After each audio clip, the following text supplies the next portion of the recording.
Hey guys, apa lagi lo guys? Gua lagi di Venice Beach in the Sigli City. Ya, Bini laut Sigli yang sangat bersih dan indah le bro jidum. Bersama sampah-sampah masyarakat yang dibuang ke Mineh Laut. Bupati PD yang baru terpilih, tolong nepike ziat ke Laut Sigli, bujuk ke sebuah tempat wisata in the world, in holiday. Ade-ade. Ade-ade apa? Nepike ziat ke Mineh Laut Sigli, bergeleh dan wangi. Yo.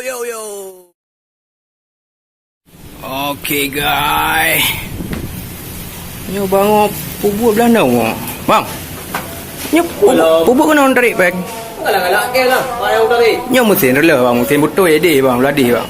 Be ato ke ya boleh ke ulero boleh be ke ATM. Modal tu tanya. Ro bungo bang. Ro ni bungo. Pakon. Ni ato bungo. Oh tabra.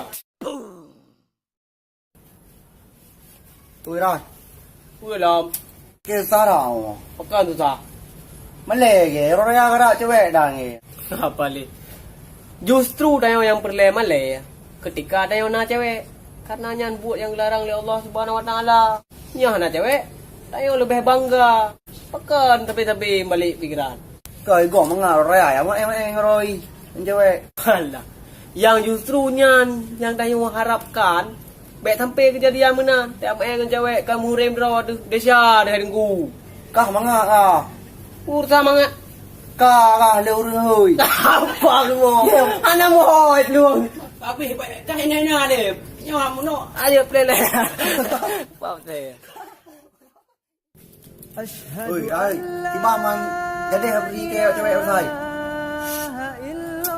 Kadang ngone kepegang bersa beri. Lagi anak ke ya. Hai. Tadi ngebang le. Bukan nak gebang rumahnya.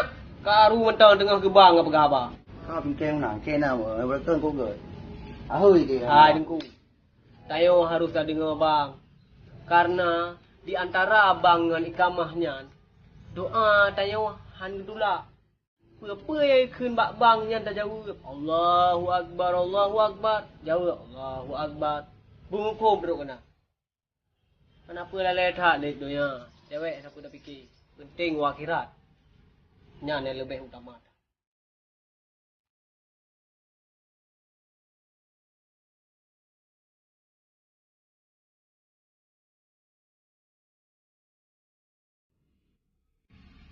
Hai.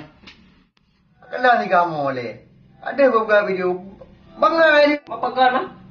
Kau nanya nak beri nak. Ni balik kan. Gak patah ngeu.